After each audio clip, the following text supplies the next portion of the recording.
Hello, hello. Yeah, looks like the audio is working.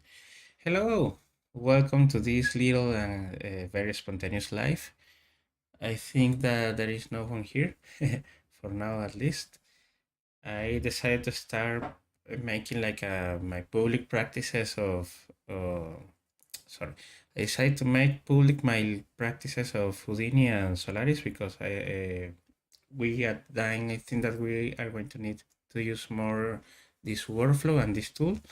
Yeah, yes, this will be more like a make a um, on live interactions. If maybe someone will connect to the live, or in case that someone will need to learn and probably will be useful to see what I'm going to do here. I have not too much experience with Solaris. I did a few things on the past, basically on the Martini event this year on 2022. And after that, Houdini 19.5 was released, and it have a few other enhancements. At that moment, I didn't like it too much. I thought that probably Solaris won't fit on a very tiny workflow like the one that we use. Um, Talking more for hey Mario, how are you, man? Very happy to see you here. Um, it's good to know that I'm not speaking alone. I was mentioning that I lost the idea. No, yeah, okay, I got it. That we thought that probably Solaris won't be too um, how can I say now the idea? I lost the point entirely. Yeah, that Solari probably won't fit our workflow for small studios or freelancers. But after a lot of talking with some friends, I think that we started to change that point of view. We think that Solaris have a really interesting point for advantage for small studios also or freelancers. I think that yes, Solaris can be a very complex tool if you will go very deep on the Solaris itself or on the USD workflow. I think that the new point of view that we have is based on that you don't necessarily now, not on the previous version, but now you don't necessarily need to go very deeply on the USD workflow and concepts because those kind of things can be very, very complex to understand. Um, Let me change. I think I need to change my. I I think that I I lose one layout that I designed for this. Okay. Yes. Now with this this new point of view, we can take advantage of Solaris for a few things, especially for the bridge between other applications. Now we are very interested to start to learn the basics of Unreal Engine and NVIDIA Omniverse. Those tools are very very interesting. Well, I probably a lot of people right now will knows about Unreal Engine. That's a very very famous tool for multiple things for game development and also now for virtual production for multiple. Hey man, Thanos is here also. Like to see you here, man. Welcome. What I was saying, yeah, that the Unreal Engine is a very interesting tool to have. For example, uh, we we start to have a few well projects in quote because we are still talking with the clients to see if we are going to do something or not. But for example, one of those projects are like a 3 or 4 minute video.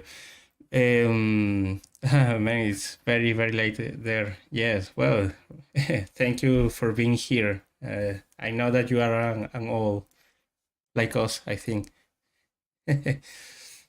um, Feel free you to be here as you can. No problem with that. This will be like my public diary for learn this shit basically.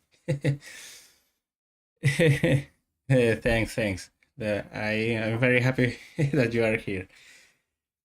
And yeah, I was mentioning that we start to have some conversation with some client that they are starting to request like a very length videos with 3 minutes, 5 minutes, and obviously that will be very difficult to render with Redshift. We have like a very small render farm. We have um, four, five five video cards active right now. I don't remember, but even with those, probably will be a bit difficult to render very quickly like a 5 minutes video. And in the other hand, let me open this other one here. Uh, with other client, if this is like a broadcasting client, they are starting to request like this kind of things. Let me show you here. The ones, this is a very famous reference, the one from the Weather Channel. Um, Maybe like this, you can find it. Yes, like real-time graphics for broadcasting, where probably you don't need like a very realistic render, but all of these things are created by Unreal Engine. And yes, obviously we thought that we can do a lot of these things, starting in Houdini or Cinema 4D or whatever, and just load it in Unreal. I think that the first disappointment was that Unreal Engine doesn't, even the 5 version, it's not like a plug and play tool. It's a very, very cumbersome tool. You have like thousands of settings that you need to enable for to start looking that things decent and not awesome like the Mandalorian quality and that thing. So yeah, that's why we started to put the eye on this, and also I didn't mention it, but yeah, the NVIDIA Omniverse looks very, very interesting. The render is very awesome. It's on real time. The interesting thing with this is like it's a USD based tool like Solaris. So we are thinking that probably we can assemble the thing in Solaris. We can have everything with Redshift. In case that we need to render everything on real time or way quicker than Redshift, we can use Omniverse, for example. We are very interested into this one.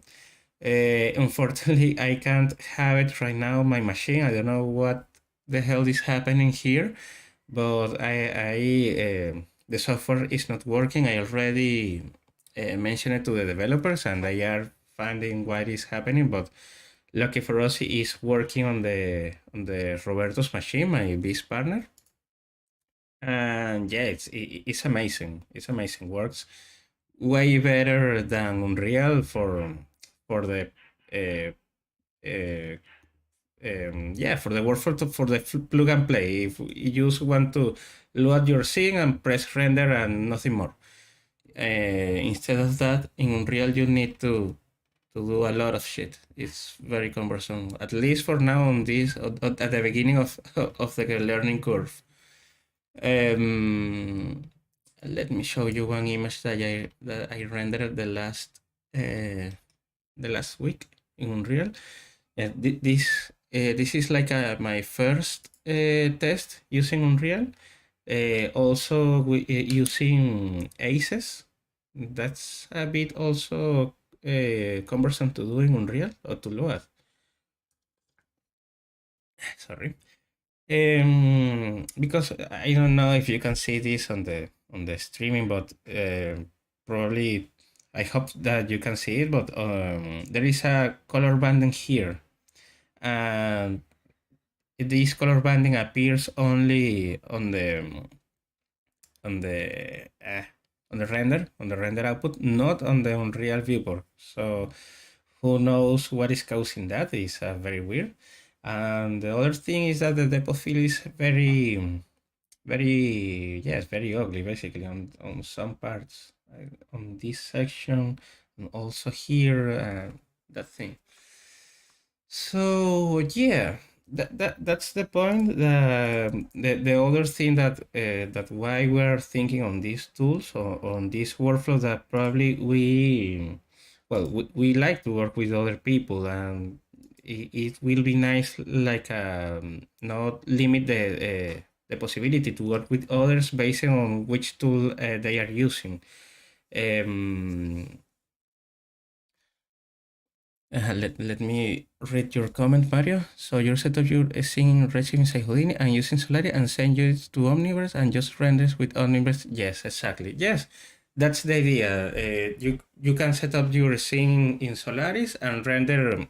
But there is a little question mark for now for the case of Redshift. But well, obviously we still need to do a lot of tests. But the problem is that Redshift doesn't support yet the Material X. Let me open that thing here. I'm, I have the Discord on my second window because I have a lot of information in our Spanish Discord here about that. Okay. Yes. Redshift doesn't support right now the Material X. Material X is like the USD format, but for materials. It's like this will be like, or the OSL shaders. Is in case that you, or for anyone that doesn't know what Material X is like the open standard shading system for multiple render engines. And the point is that this will be, if your render engine is compatible with Material X, it will be able to read it and also to write materials in Material X. So for example, well, exactly this example, you can build your shaders in Solaris and load it after it in Omniverse, because Omniverse will only work with Material X. For now, in theory, there is a plugin version of Redshift for Omniverse, so probably you will be able to load in some point when they will release the USD, finally the USD, what is the name? Procedural, the procedural exporter from, hey man, cheers, thanks for being here.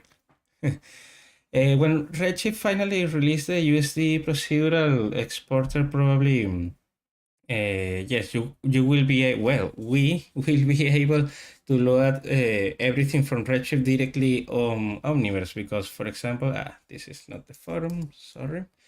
There is already a Omniverse version plugin on the forum here in some point.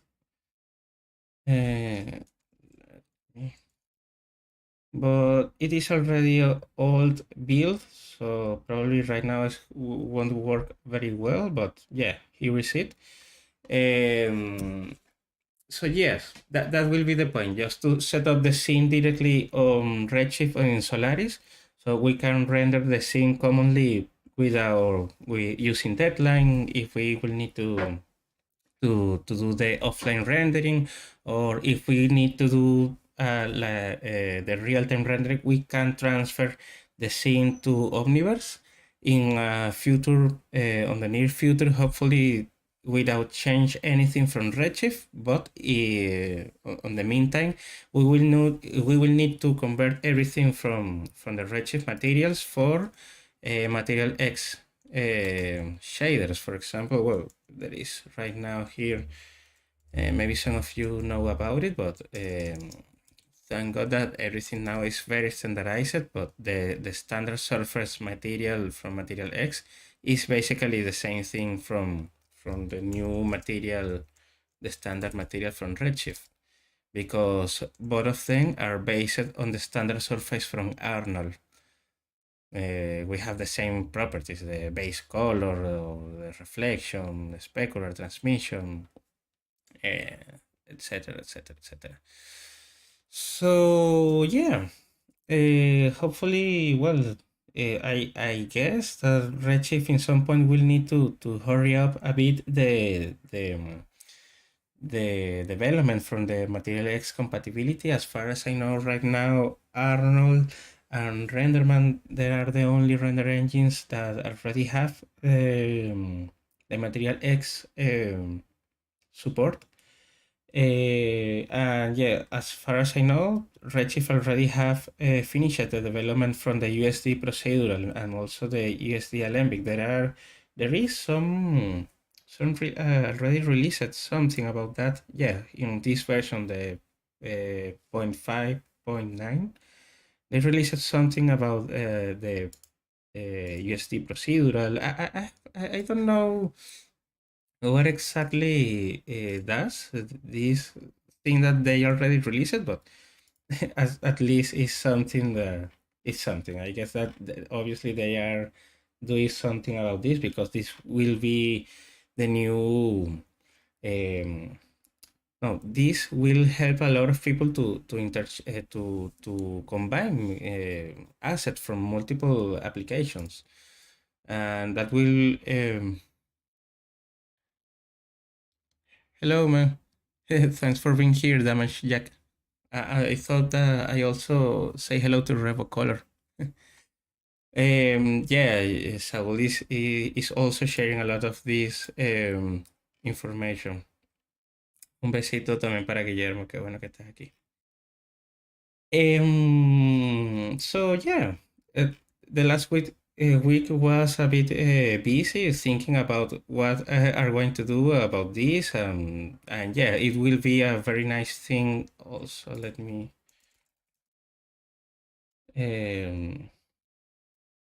let me show you this. Cinema for the no, but it's not the user guide probably. Cinema 4D already support the USD format also for export and import. So in the end, yes, we are thinking that it will be a very nice to have the possibility to work together with other artists that use Cinema 4D or Maya or whatever. Um, we don't have problems on the files exchange. That's why we are adding a bit of priority to understand what USD is and what we can do with that. I don't know. Let me put USD here also.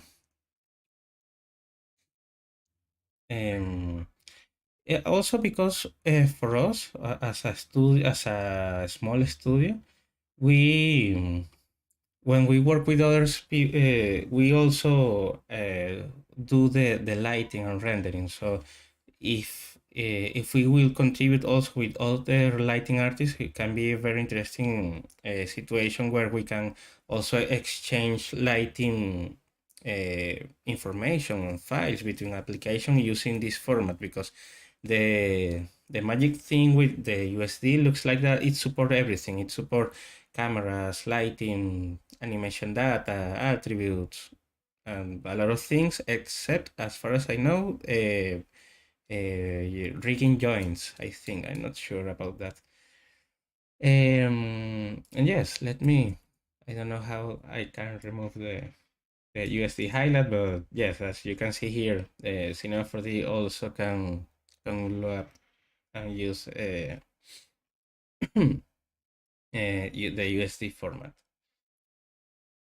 And well, after this very long introduction, and well, the other thing is I am here. Let me remove this window. And use it this tab only to see how many people they are here. Okay, and regarding Unreal also supports USD file format, but give me 1 second.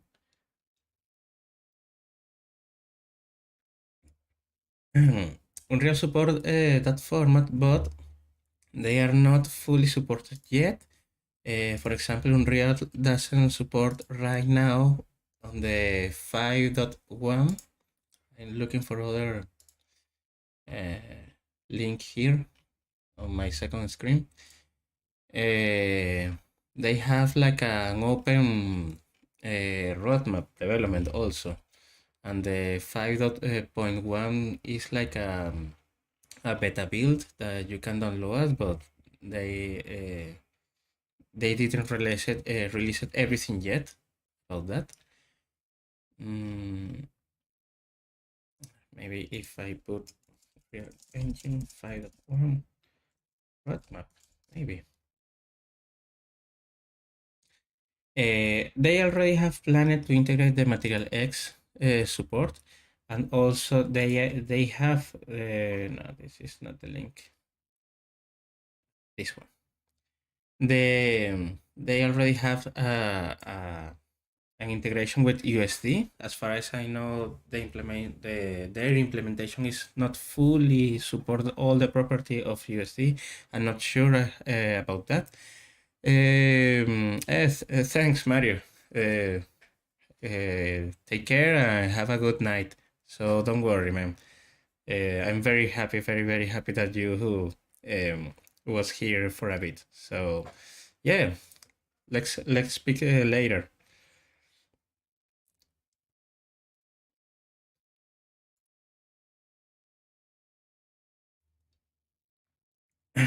Okay. What I was saying. As far as I know, Unreal already have the support for USD. As far as I know, the support is not fully implemented. They still have some things to integrate. But for example, on this public roadmap, if I scroll down a bit, yeah, they are working on a Material X implementation, as you can see it here. If you are interested on this topic too, you can also mark this little button here on how important is this feature for you. Of course, I already sent you one feedback to them, mentioning the same thing that I already mentioned, that this will be a very helpful thing to have, because it will make the life very easier on the moment when to exchange the file between the softwares. That's the point of this format.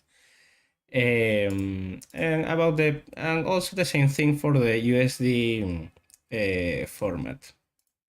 Okay, so if we summarize everything that I was trying to explain you here, we can think about the USD and the Material X as a more easy way to exchange formats or everything on multiple applications. So we are interested on that because probably we can, yes, we can move scenes to other applications very easily to render more quicker other things. For those cases where we don't need to use the complete quality of Redshift. In the case of Omniverse, I have to say that the quality is also very good, and it's very close to Redshift. On the other hand, for example, the Unreal Engine the look is very good, except for the glass. The glass looks very bad until now, on the test that, or also on the videos that I saw. But yeah, the quality of Omniverse is amazing, and you have everything very very quick. So I definitely recommend to put on one eye to Omniverse and start to see what are going to happen.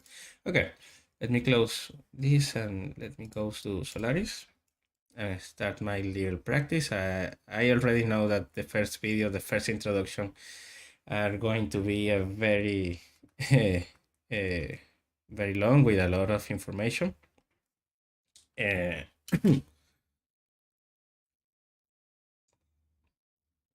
okay, now I'm not going to start from scratch because I already have this. I have this model, this very cute model from a monk, from my friend Paleterri. From my friend Simon Bustamante. If in case that you need to one character modeler, I entirely recommend my friend for that kind of job. We work a lot with him. Let me check my Discord 1 second.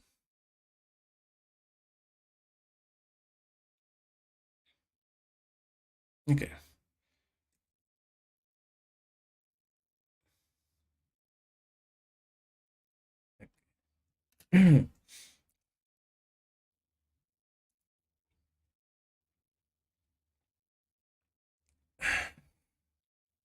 Okay. Well, well, Terry is also a closest friend from mine from long years ago, and also we are learning USD workflow with him. He's a he. I think that at this point he already have a more experience with USD than me, but it's a very nice thing to have it here for now at least. Um, thank you, Evelyn.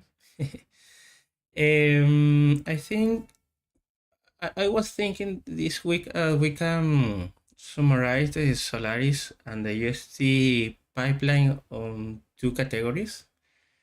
I think that you can see it.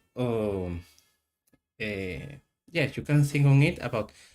Um, you can use it as a asset preparation where you can use some specific tools for prepare your assets and convert everything to USD with multiple properties or some special properties.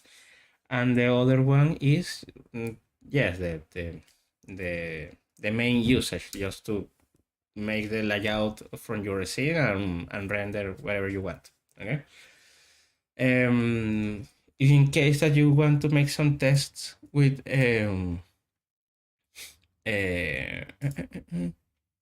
yeah, with some USD, you can also download some USD example from the Pixar website and also from the Animal Logic Pixar Demoscene USD Kitchen.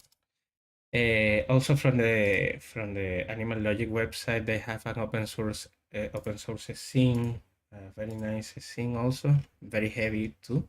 But from Pixar, you will have this, the kitchen set, the city set, and this one USD scale examples that probably they are related only for characters. I forgot also to enable, to turn on the music for this session. Let me know if you can hear the music and if the volume is the right one to hear my voice and also the music in the background.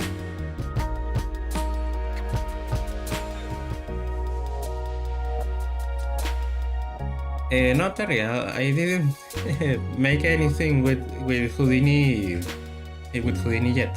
Okay, let me turn down the music more. Let me know if the volume is right now.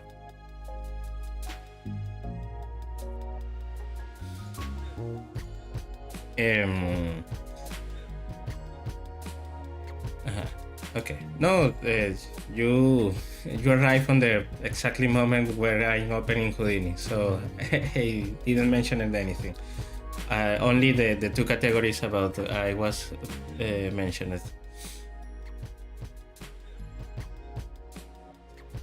Okay, well, in case that like I'm going to do right now, I'm going to prepare this asset for to convert it from the I think that the original asset is on FBX or sorry, not this one,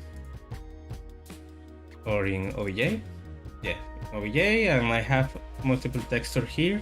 I think that in this case I'm not going to use those textures because I don't remember what my friend did for those. Let me open this one very quick, and hey, nothing. And the normal, maybe we have something here. Ah yeah, we have something on the normals, and also looks like they are UDIMs.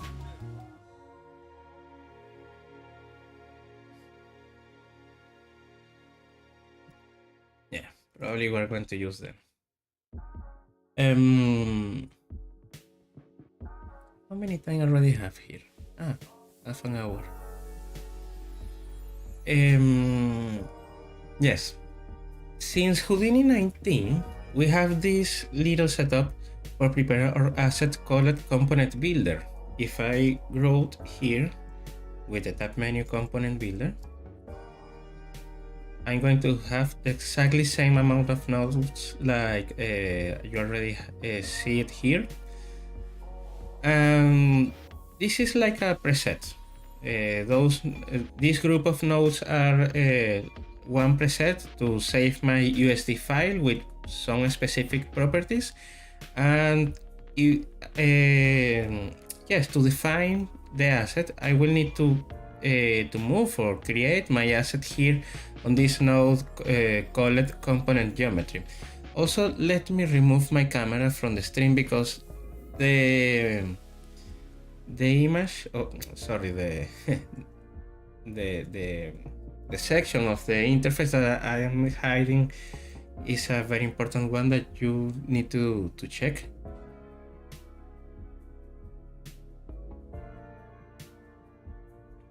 Give me 1 second. Okay, now in theory you are looking only the interface or you are looking only my screen. Okay, as I mentioned, yes, you are going to load your asset here or create it inside of this node. You are going to create your library here and your material library, sorry, here.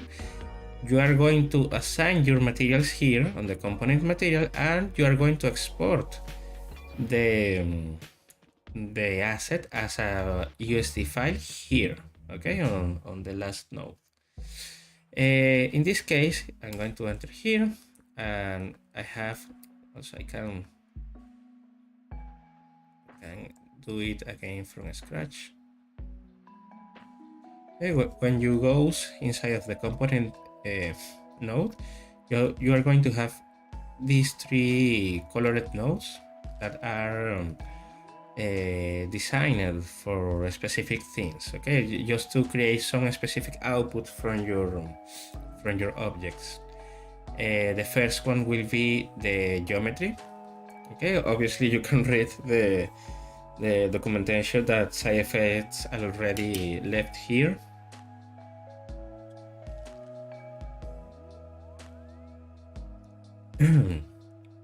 Okay, this second output will be used to display the proxy geometry on the viewport, and you are going this will mean that you are going to see only the high quality geometry when you have a render engine activated. Okay, and this one is for the simulation proxy, because some tools, at least in Solaris, have some physics calculations, just for example to move multiple objects together and to calculate the collision between them and things like that. Probably you will have you will need to define a simulation proxy for that. Okay, So now let me load again my geometry. You can see it here. I have my monk geometry. Also, let me change this camera option because I hated the other one. Now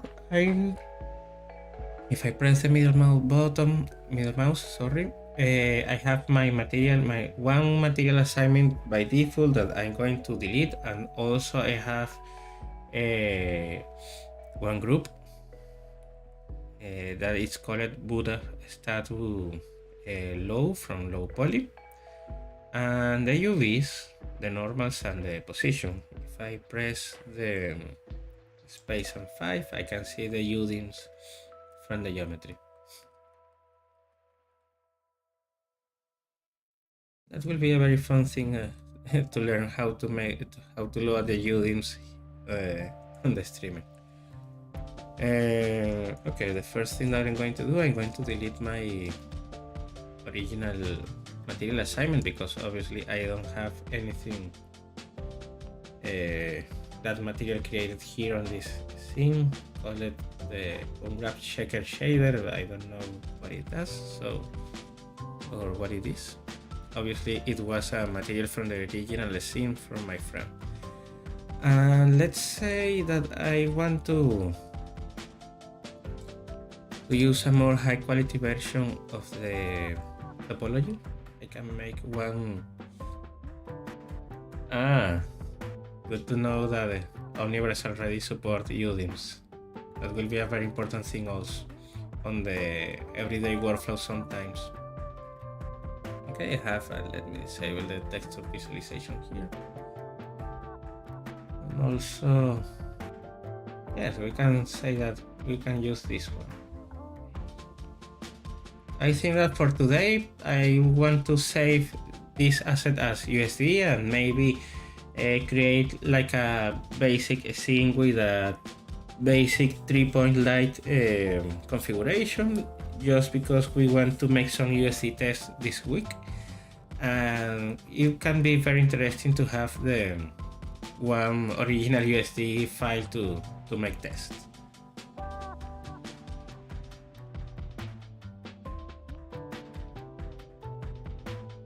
Yes, in Solaris, it will be a very important thing to have the name attribute. The name attribute also will define, it will work in case that, for example, Mario will see the streaming tomorrow. Let me, okay, to explain that, let me do something here very quick, and after that I'm going to explain how Solaris manages the objects and how, for example, we as for Cinema 4D artists, we can understand some things a bit easier than, for example, I don't know, people from other software that doesn't work with the outliner or the object manager on the same way. Okay, let me create one attribute here to assign a correct name for the pieces.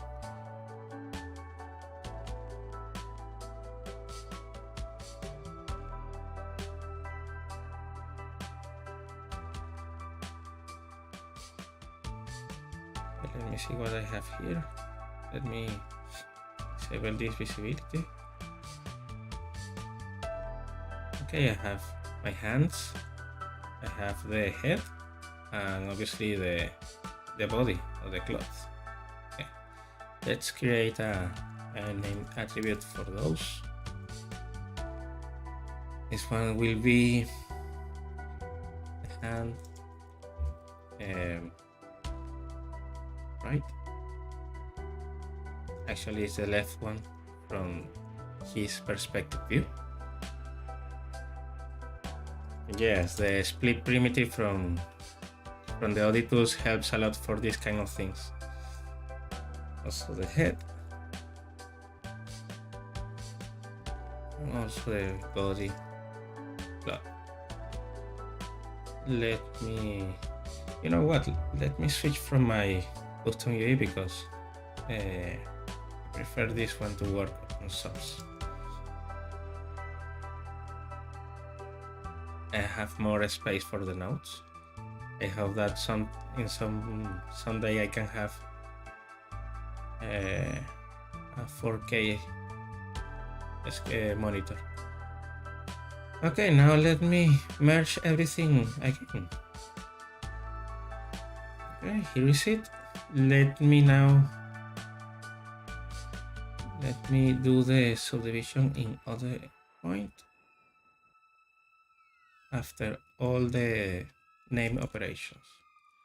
Okay, and well, switch the interface was a bit stupid because now I need to switch it again. If I go one level and select this node and go to the scene graph tree, the scene graph tree is like the object manager from Cinema 4D. Let me see if I thought that I was trying to open Cinema 4D, but it's like the object manager in C4D or the outliner in Maya.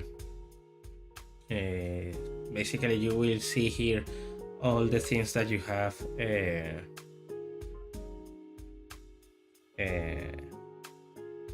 on the scene, all the objects that you have on the scene. And the objects we can understand as objects everything: geometries, lights, cameras, etc. etc. In the case of USD, the objects are called primitives. Primitives are everything, are geometries, lights, materials, etc. etc. So, you know, someone in Pixar have the very nice idea to use another name system for the things. So let's do the same example. I'm going to have here in Cinema 4D my geometry. Also, this is a nice example because we are going to do the same operation on both applications. In this case, I'm going to delete the original normals, and that reminds me that I should recreate the normals here in Houdini. I'm going to delete also here that original material, and now I'm going to split the geometries here also. And let me update also the normals. I prefer how the normals are looking in Houdini, actually. Oh, it's the same thing, but the shading is it's the same thing. Okay, have and right, no, left and right, head and body plot. I think I'm going to use monk as a main parent, but in this case I will do the same thing in Houdini. The main container, I'm not going to use a polygon object as a main container. I'm going to move all my geometries now into one null. I also, in Cinema 4D, usually I also move the pivot for the center to the center of the geometries and move everything here inside my null. And this null will be called monk. I'm going to save now the scene. Let me do a C4D folder here. Call it monk.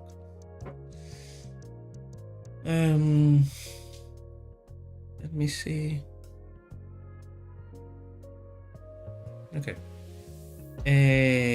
We can consider that this geometry is already right to be used in Cinema 4D. So in theory, we will have the same thing here in Houdini. So if I select the component geometry, now I can see that I have the same thing. I have the body cloth, the hand left, hand right, and the head. They are contained on this primitive because we already say that that everything in USD environment is called primitive. So yes, this circle shape we can, I think, let's see if Terry are going to correct what I'm going to say, but the circle one, we can understand that as a null primitive, but also it's not called null, it's called a scope, because in theory, in this case, in theory you should not edit the transform of the scope. Let's talk maybe about that in other moment, but yes, we can understand that about that this object is a null. And at the top of that is another object with a letter C here. That C is from component, and yeah, it's as I said, it's another type of object.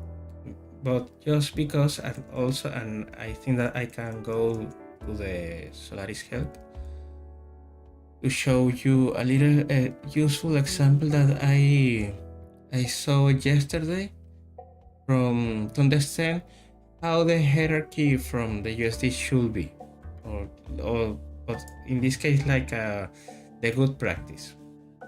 And on the good practice, in theory, this is how one asset should be assembled. Where, for example, if my entirely asset is the kitchen will be the assembled type. The dining table will be a group type.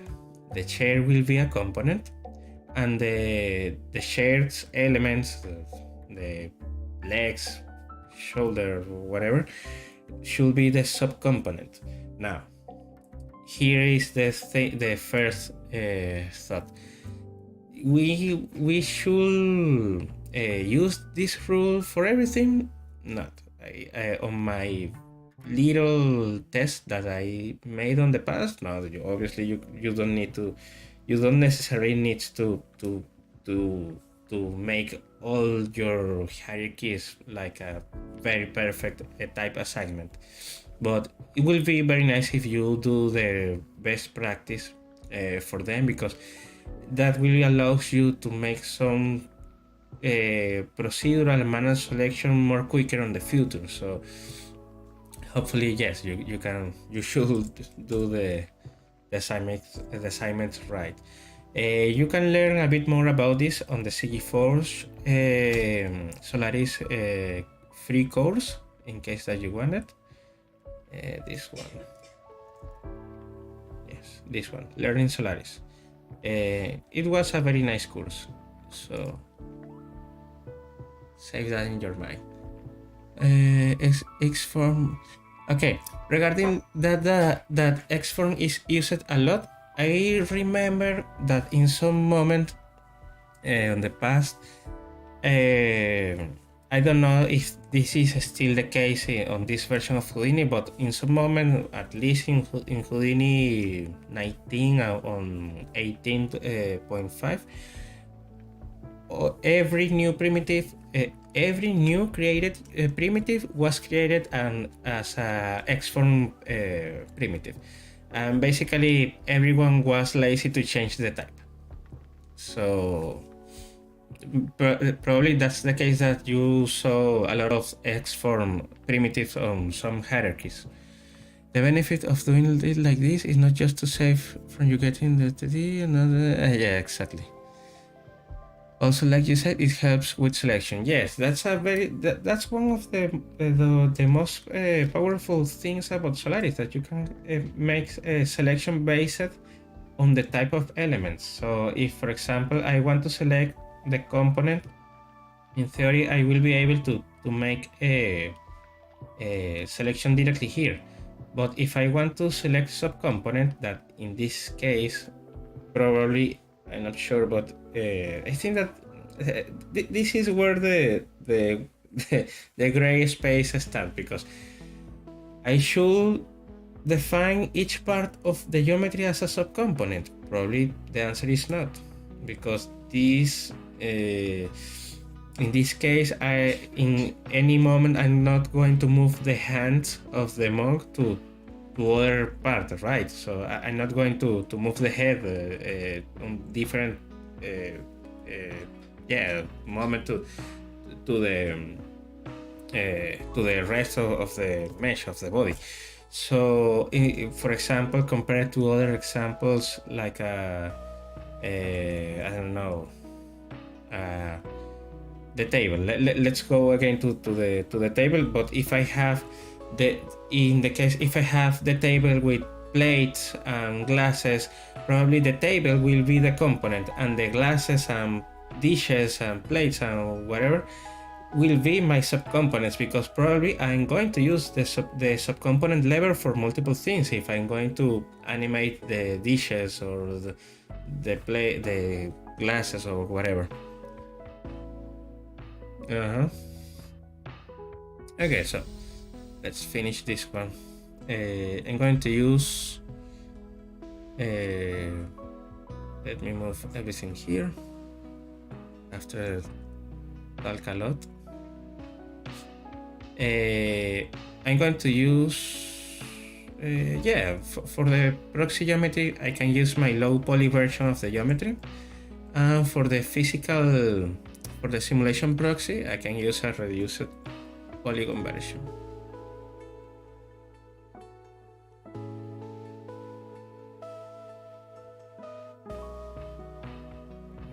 I don't know how many polygons I have here. Maybe we can set a target of 1000. Let me 10% from this. Yeah, this can work. Probably it doesn't necessarily mean that you only need to use the 3 outputs. Probably you will never use the physical tools to move everything, but yeah, if you have it here and it's not a headache to prepare your asset for that output, yes, we can use it. Basically we have it for free, and you can save the asset, and you don't know if you're going to use it in other moment in the future where you are going to use those kind of tools.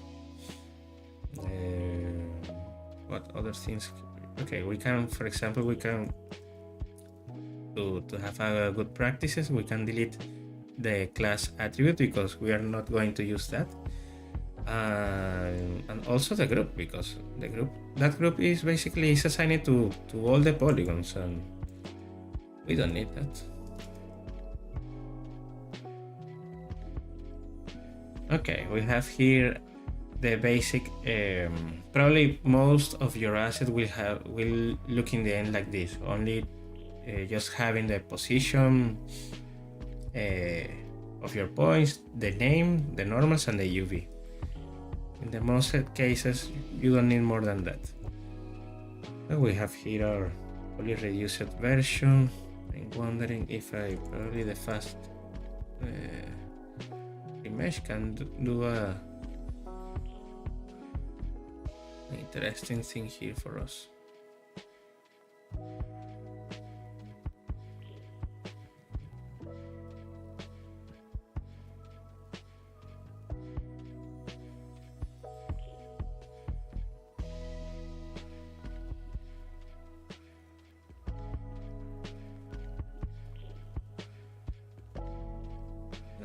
Let's use the polyreduced version. Let's see with the basic, with the original remesh. We will use the ears, so no. Let's use this one. Check the attributes. Yes, we have everything right here. Okay, let me also disable this. If I press because my display flag is here, but let's still using it. Still have it here. As you can see, I have my original version here, but in theory I should see my proxy. Yeah, because I'm using as proxy the original version and not the subdivided one. Yeah, no, so it's working fine. Let me save the scene and move it to Karma, and as you can see, we have the smoothed version loading in Karma. Very nice. Let me also change the background here. Gray, set to default. And also change again this option from the camera pivot. Okay.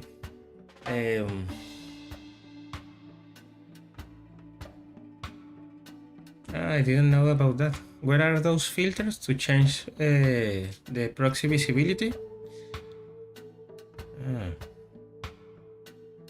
Maybe here.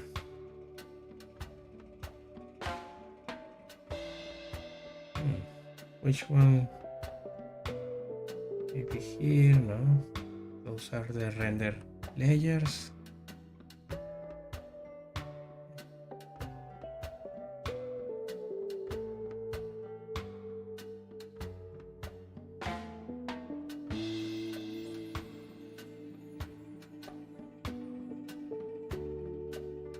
Here. Okay, if I disable the proxy and enable the render, now I'm seeing the high quality, the high quality version there. That's a good tip. Thanks, man.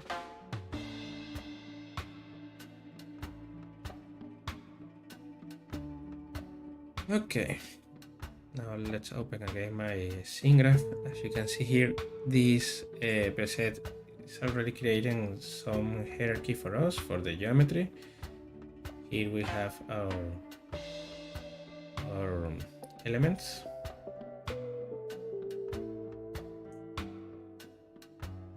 I'm going to test what happens if, for example, if I make like an internal null to put all the geometries inside of a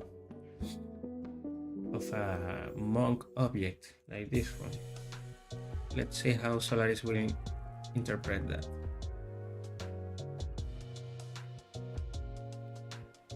And for that, I usually prefer to use the grander nodes,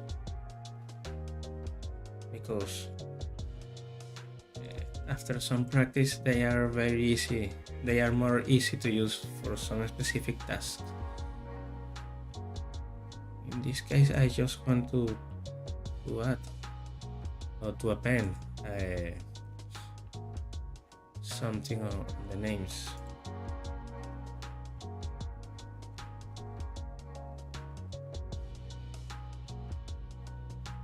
I check now the name here on the spreadsheet. Now I can see, I forgot the other forward slash.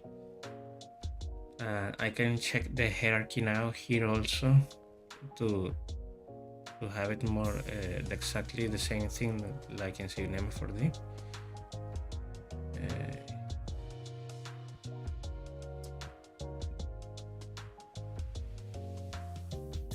Yes, I have the same thing.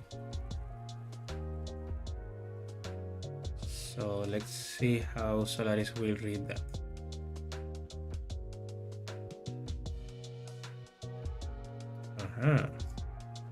It's working fine. Yes, and now I have like a null parent as an X-form type, called monk. For my proxy geometry and also for my render geometry.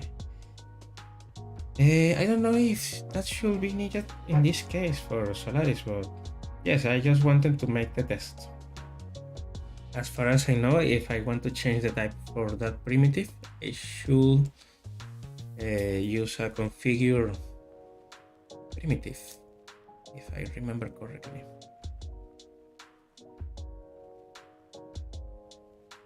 You can correct me if I'm wrong, Terry. So, and in theory, now I need to select which geometry. let's do the manual. Let's do it manually first. For example, this will work more easily if I just drag and drop my things directly and change. Yes, you just need to change the type. As you can see here, I have a lot of things to select, and I want to select the scope. Okay, well, now it's fine. If I select bow, I can make a little expression with the star icon, and this will look for on my entire hierarchy everything that will start with a slash and monk. But I don't know. I'm not sure if I if I should have a double group here, because I think that we don't need it. I'm going to disable this node. It was a nice exercise to see, because in the end I'm going to have my final group here, called monk. That's this one is working as this one. So if I leave the other one, it will be exactly if I'm going to have both multiple multiple nulls here, and usually that's not the best thing to do.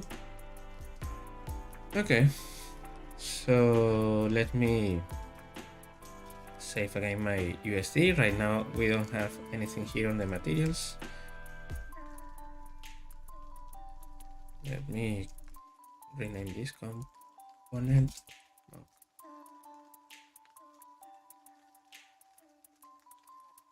Okay. And now let me with the sublayer node, I can reload my USD. If I you know what, let me just drag and drop to be lazy here. Here on the asset folders, I have this one monk, and I have multiple files. I have this one. I'm going to use this one, the monk.usd, and I'm going to load it as a sublayer. I think I can load it as a reference also, but I need to change some parameter here.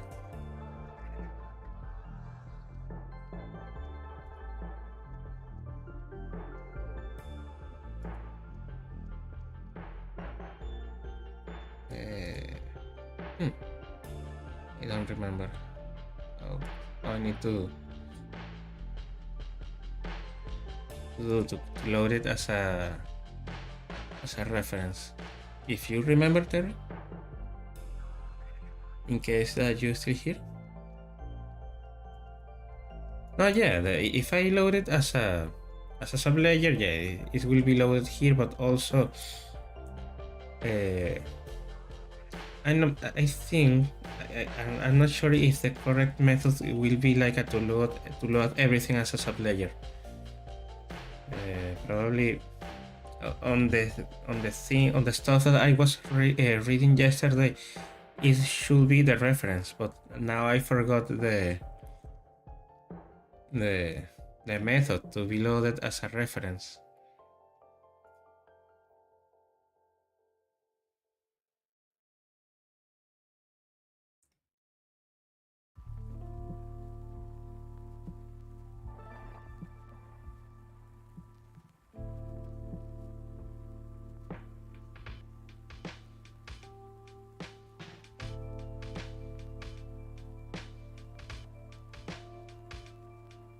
Yes, you are right. If I change the version to the HDA to the version 1, it appears fine. But that means that we need to do something here to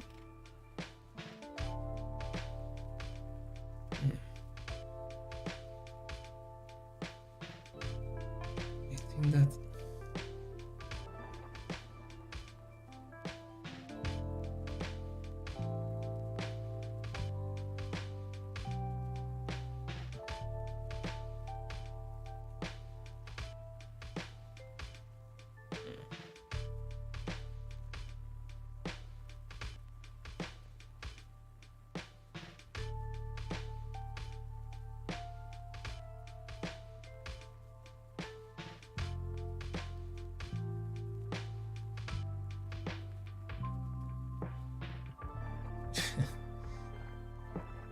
Ah, bueno, también podemos hablar un poco de español, pero sí, debería cargar aquí directo.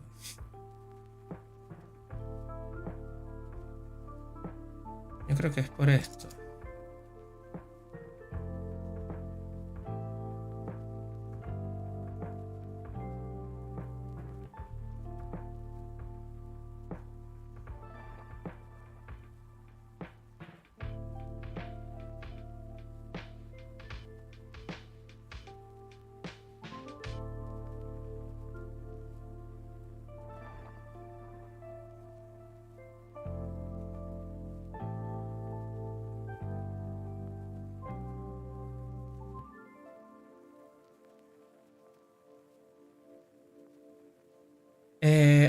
I using the Python 3.7 because at the beginning of the release from Houdini, there, if I remember correctly, there was some issues with the Mops Plus Python version that didn't work well with the 3.9.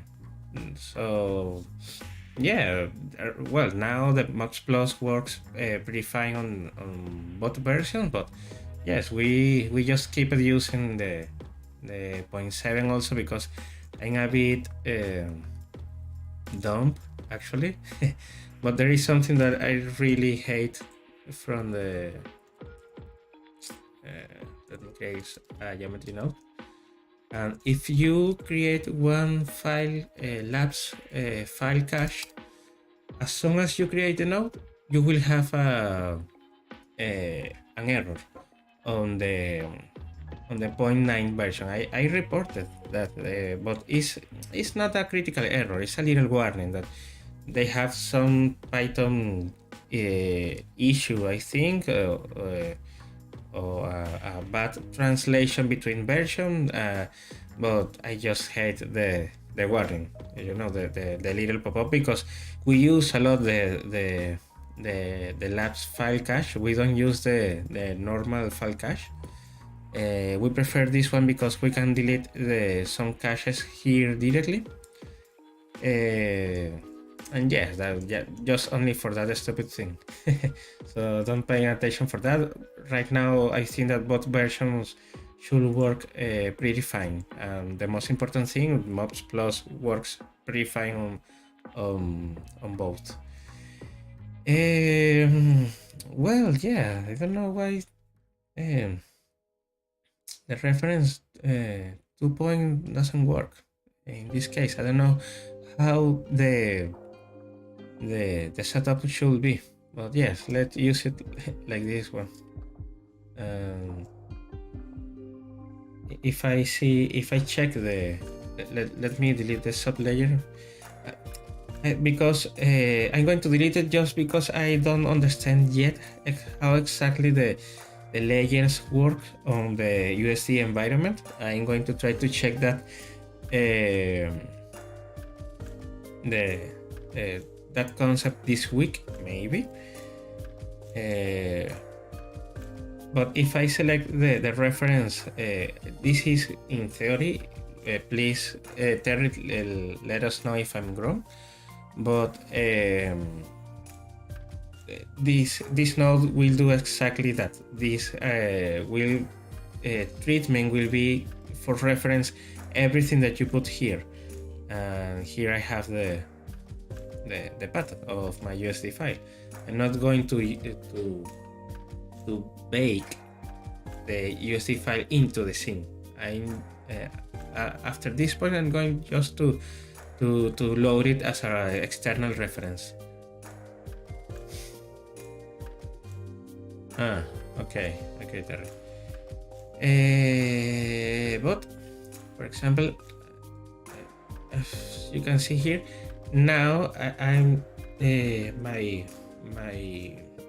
my first level appears as a monk 2 because it is reading the name instead of use my original name that is monk. That can be very easy to fix if I just change this and put the primitive path directly. Let me go again the sublayer to check what there is saying.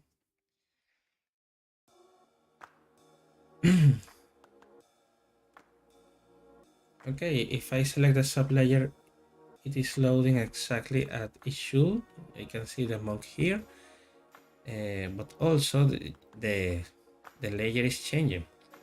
So in this case, this is how what it was saying, that I don't know exactly how these different things can be interpreted. So for example, yeah, if I open the reference node, I can see that I have the reference is pointing to my USD. Let me make a bit more space here.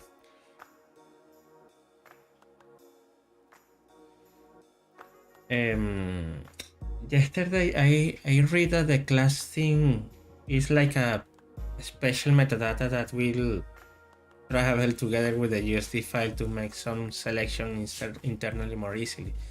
I think that's the only thing that I know.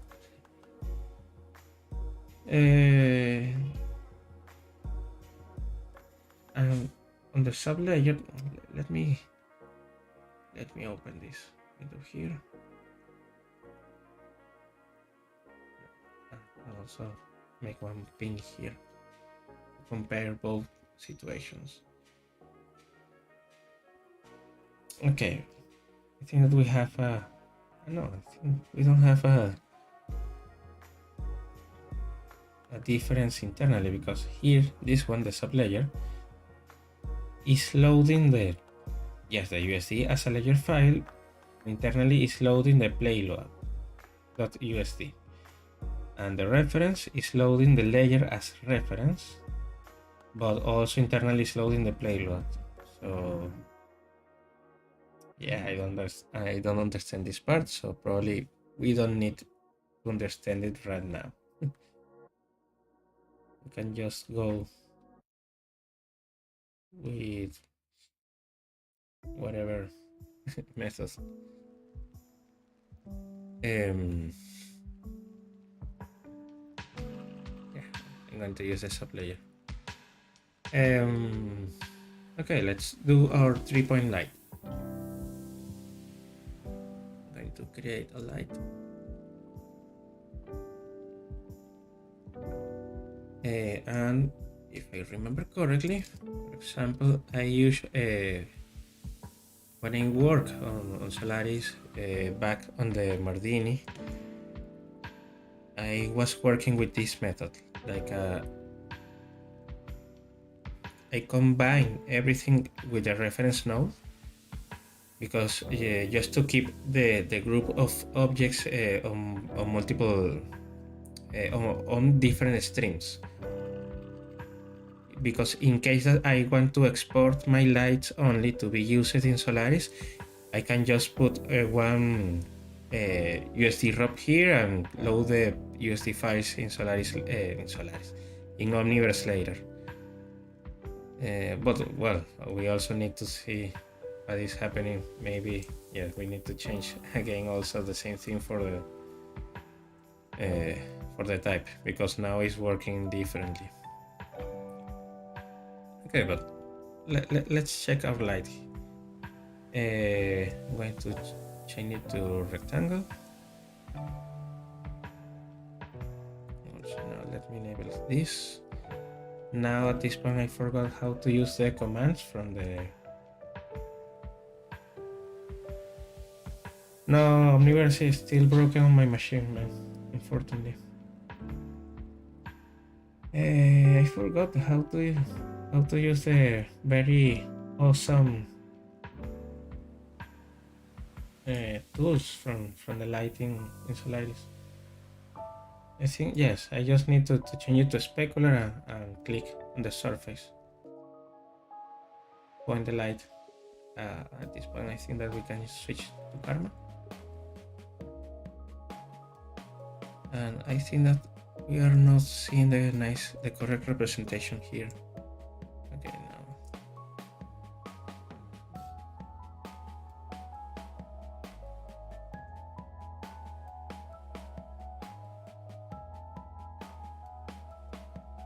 Which are the constraints that you are mentioning, Terry?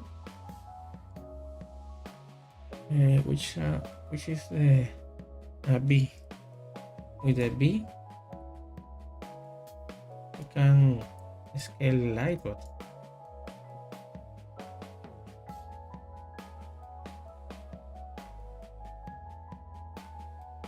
okay, you can have it here. I still need to practice a bit more to refresh my memory. The base property for what? Here on the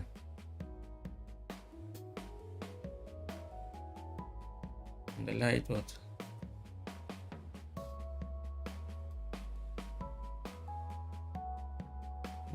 I don't know what which constraints are you saying? Let me reduce this window a bit.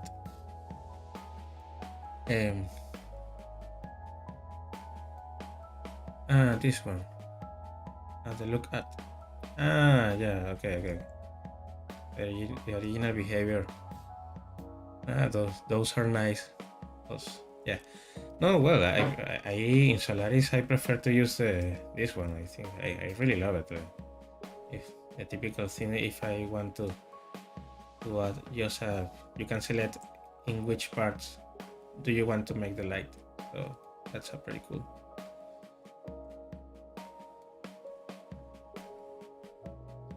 Let me disable this mode, and switch it to edit, reset the transform, and enable the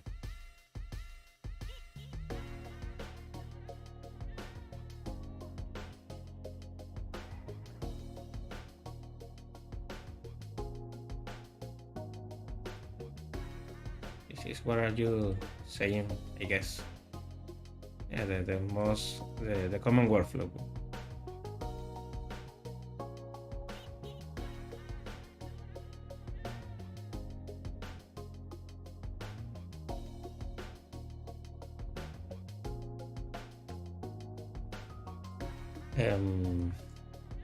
Well, let's try to do again a quick check to see what is happening here, because it should work with the reference.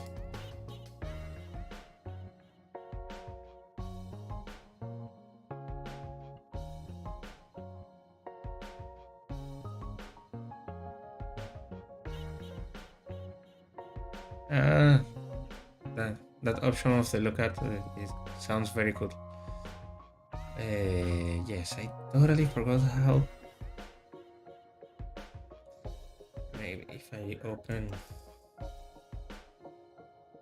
the Houdini scenes very quick.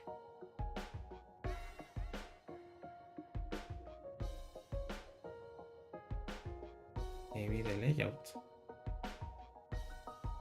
Let's see what things are going to check here.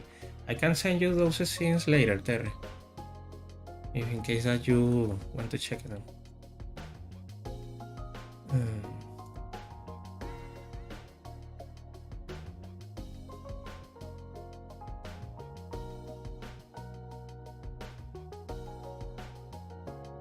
Well, we can see that a lot of things were changed from March to now.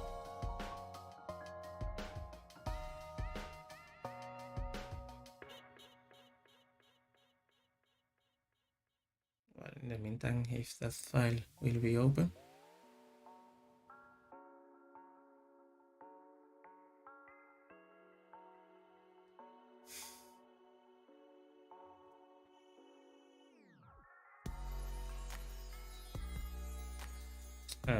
Here I use it just a merge node on this. Well, let's do a quick overview of what I did here. This one, I used the same material library for everything. Now, since yesterday, I know that I have this fetch node to make like a wireless reference of other nodes. I have here multiple assets, the boxes, multiple boxes sizes, and I save them as a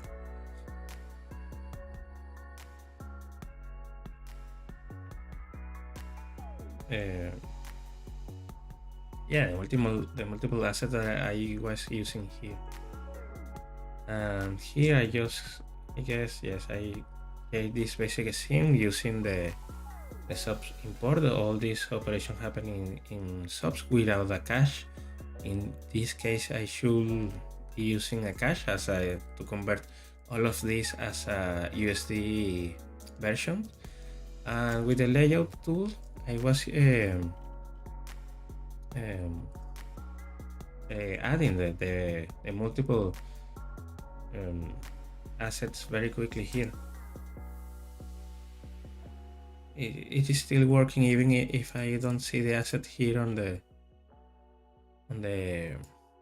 asset library selection, because they should appear here. Probably they don't because of the version difference, but if I yes, I can start to put everything here. But there is something broken because as you can see, I put the asset, but it's not appearing here. Yes, I merge the camera with a mesh, basic mesh, and that. Okay, well, don't pay attention for that. For now, just to start to wrapping this live, I'm going to merge just my lights here, like this.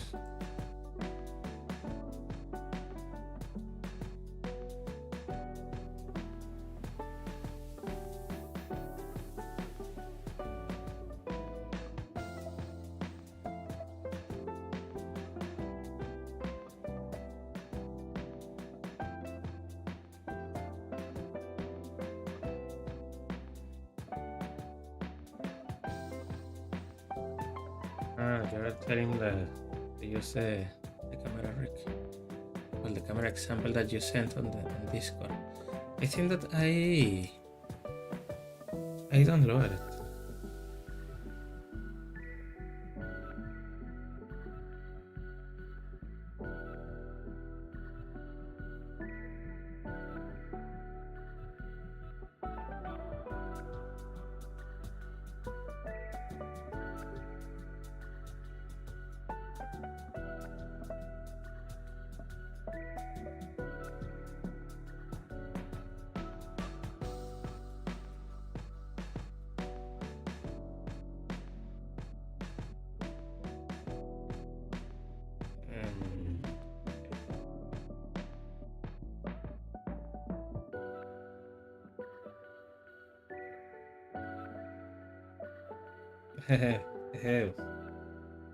Glad that you are here, man.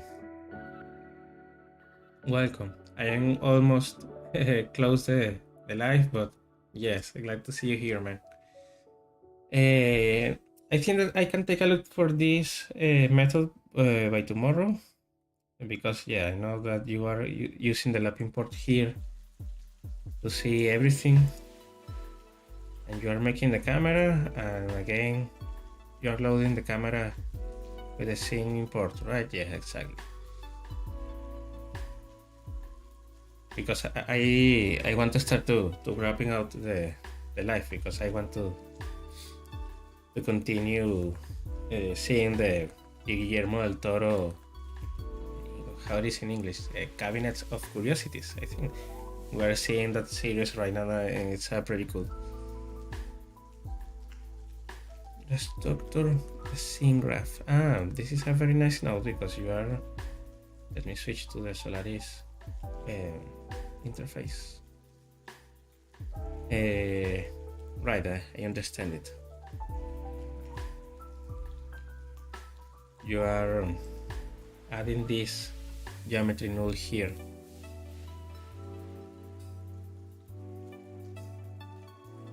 Nice.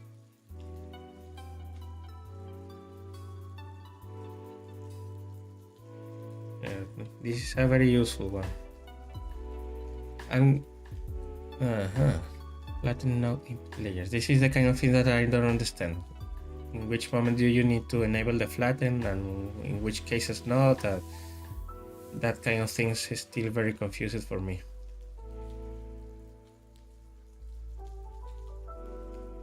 Okay, well, let's finish this setup, this lighting setup very quickly. Actually, in the end, the lighting, this streaming should start at this point, because the lighting setup will be created very quickly.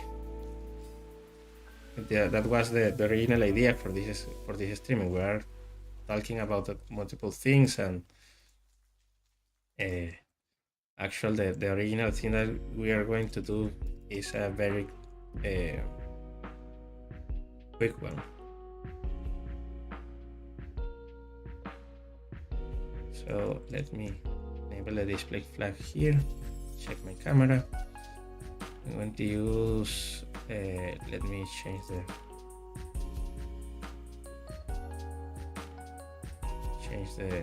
the lens of the camera.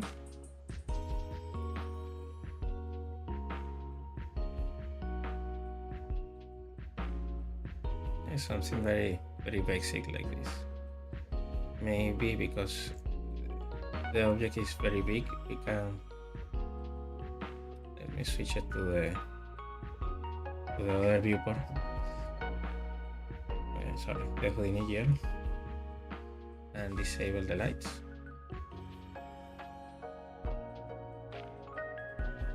And make this type of shot here. And change the lens for a very wide lens.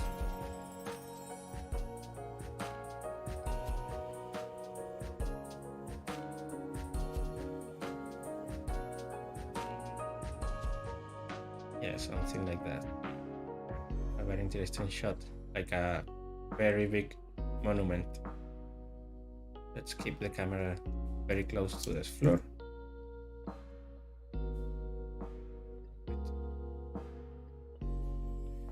Maybe an extremely wide lens.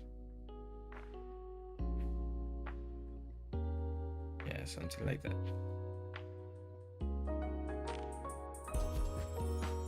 Also change the aspect one by one.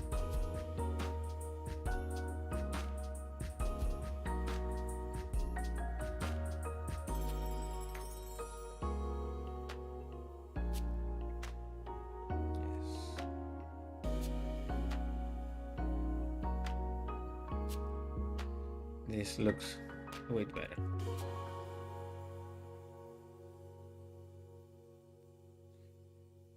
Let me read again this before leaving.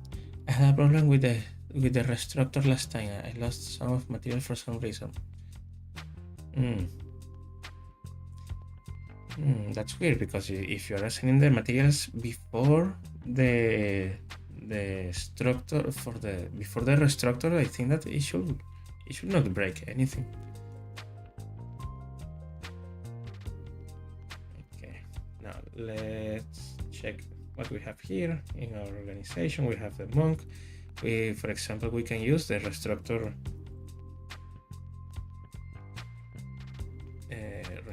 scene graph, like you did, and for example use the geo.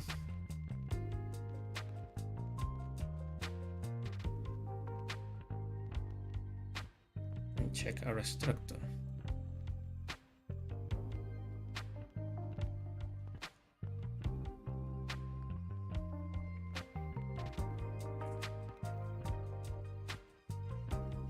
For example, in the end, I still have open Cinema 45.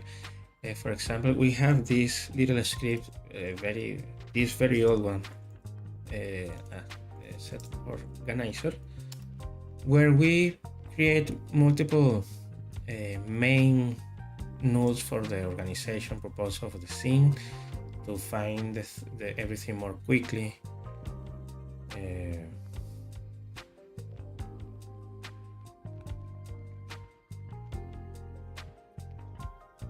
Well, in this case, the object is extremely small.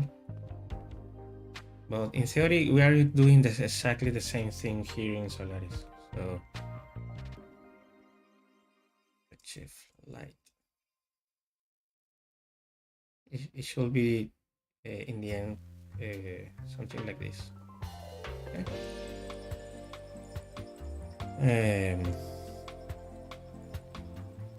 Okay, check our scene again.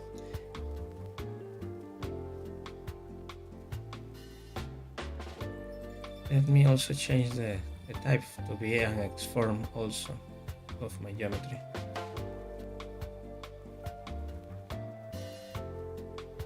So in theory now I have the three main groups on the same thing. I can, for example, do something here to like a sub group here, call it monk. And inside of the null of this null, I have my component. So yeah, I prefer it on that way.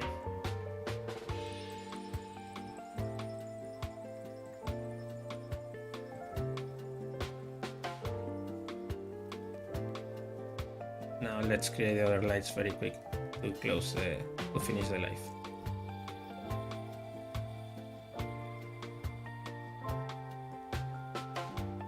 Enable the karma again.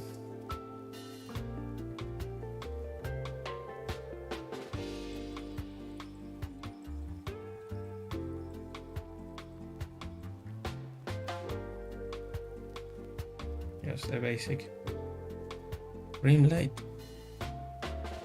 Maybe increase the size. If I remember now correctly, it will be with the B letter. If I press it again, you can switch between both sides.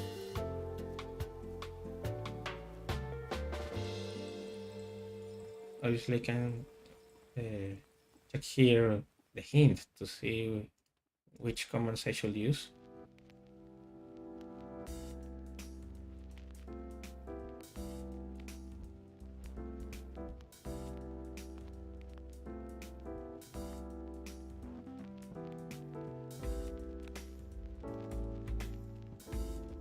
Let's duplicate this light and let's create another one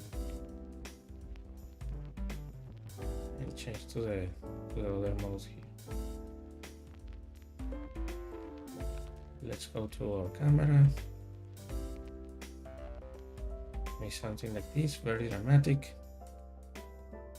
Terry, I want to ask you if you know if there is anything to make a zoom here in the Solaris viewport. Just add the other one here to the very subtle, I think it's in English actually, field illumination.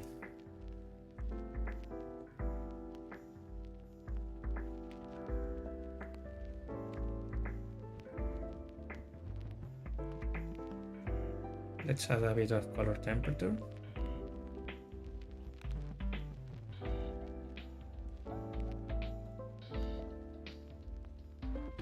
Yes, like if, for example, I want to make a zoom here on the head to check it with more detail.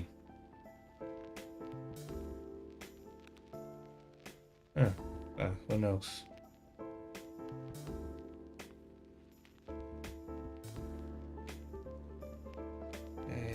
Let's change the type to a disk.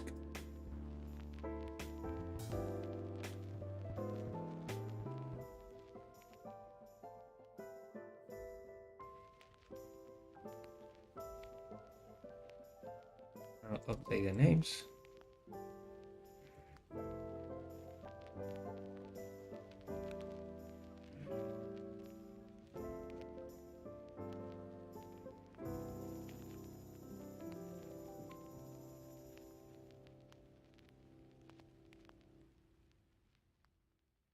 I think that we can use a disk light here also,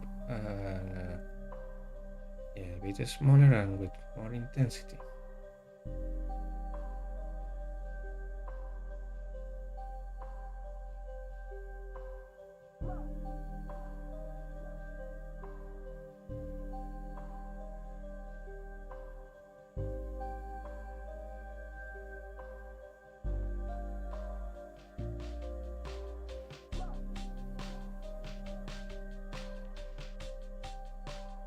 like the bottom line. Yeah, something like this. Maybe reducing a bit the size to have a harder shadows.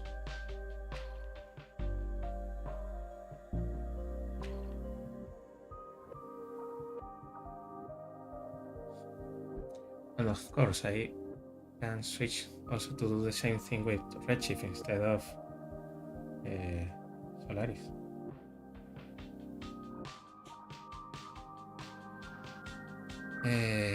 Redshift, I need to disable the visibility.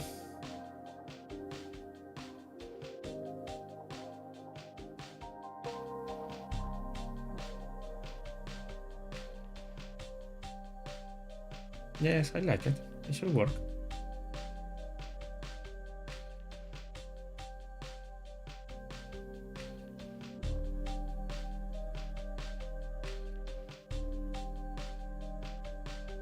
Well, let me change again the resolution, the aspect ratio.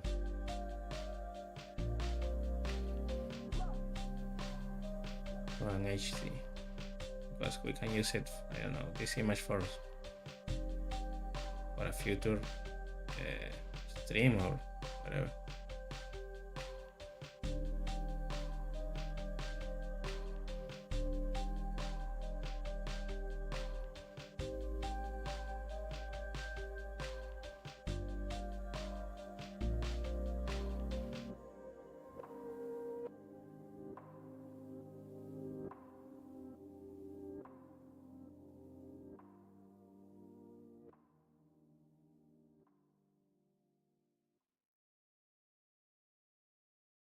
Using the other ACES configuration right now.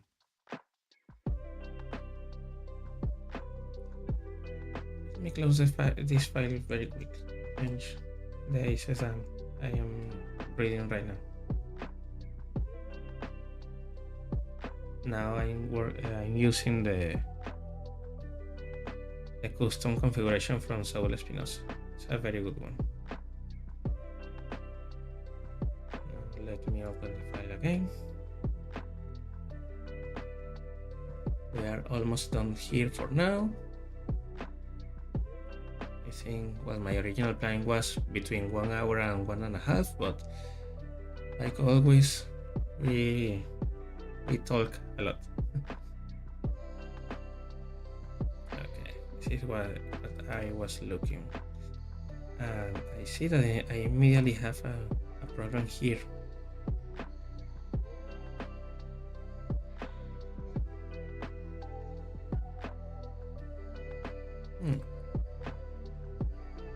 That's interesting.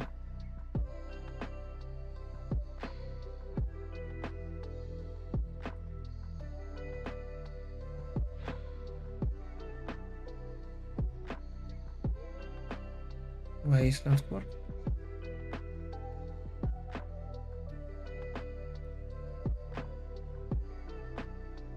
I think that this will be a nice moment to switch to the reference node. It doesn't work either.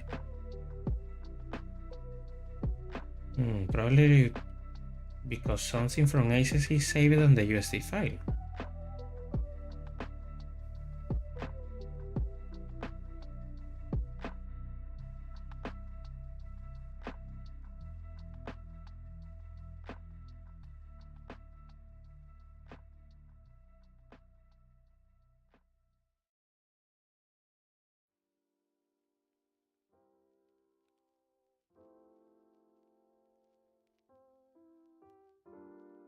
Did you have some situation like this, Terry?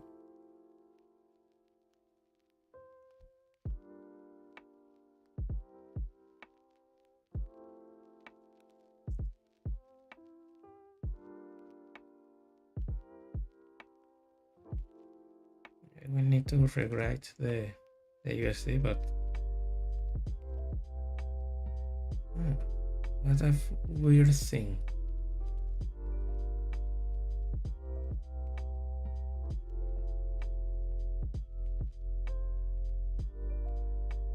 Okay, Let's see if something related to the OSIO file. That will be like a very interesting discovery.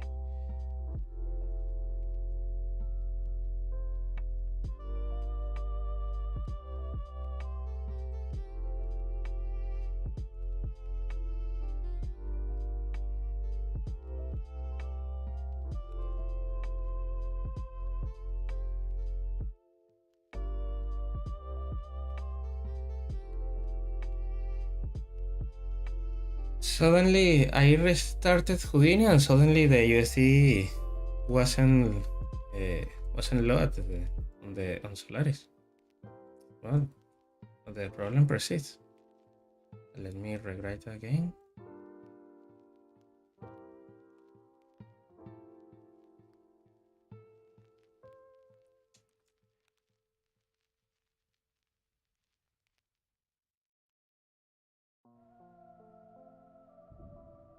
What an interesting thing is happening here. Now why? Let me see if I can delete the file and probably I'm going to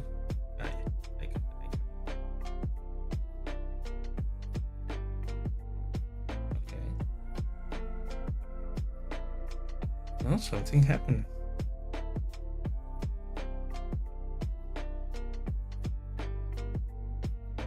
Huh.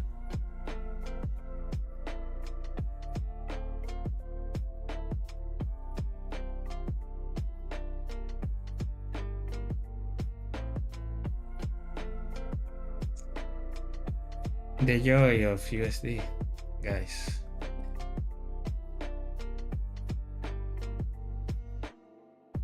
Very weird. I have everything fine here and suddenly this thing is not working. It's not reading the USD. I don't know why.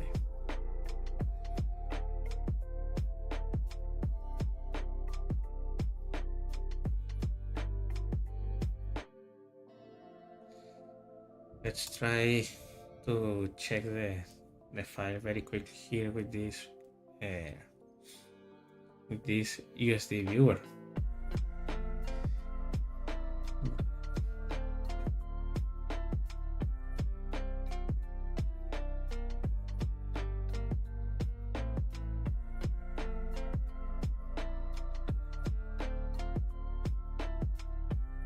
Well, I also have some issue with to open this. Okay, seems like my machine doesn't want to continue working now.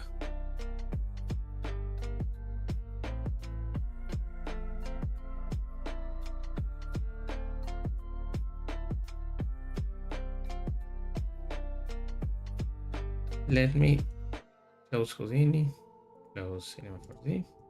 Obviously, Cinema C4D won't be related on anything on this, but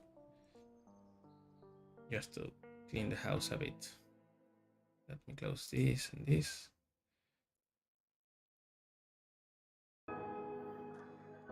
And open it again.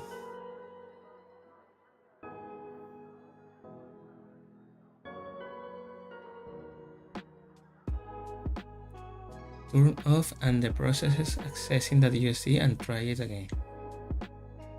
Well, let's see if the new file will help.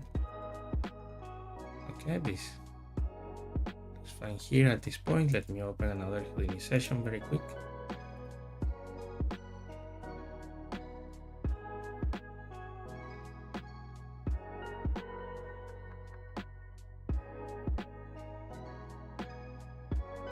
For now, let me load again the USD file here.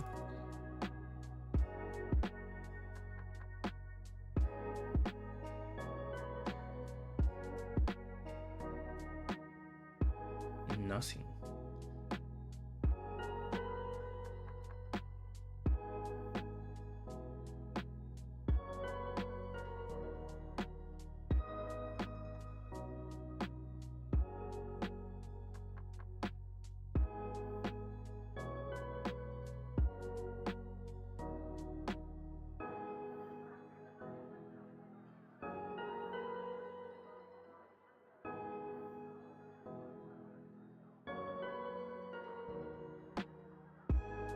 yes, on the new file it's not working either. That weird thing. Who knows what happened? Probably I will need to restart the machine, but we can consider this the end of the streaming for today, unfortunately.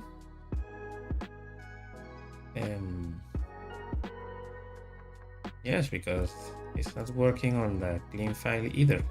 So who knows what is happening now, or what I mispressed before.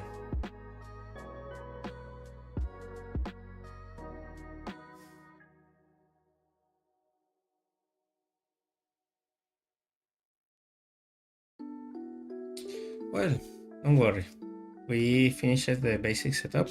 We have a long talk about the usage of this thing.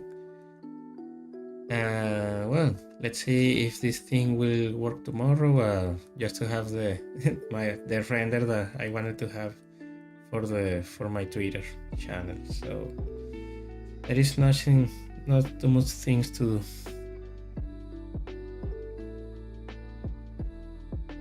Let me close this.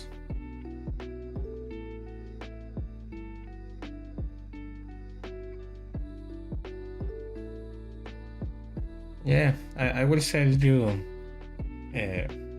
just for some minutes after close the streaming. Thanks for taking a look.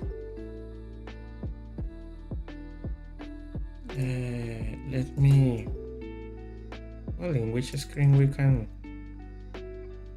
I know.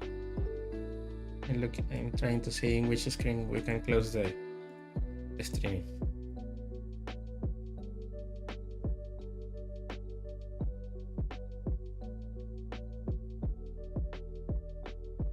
This one. Open the image in a new tab.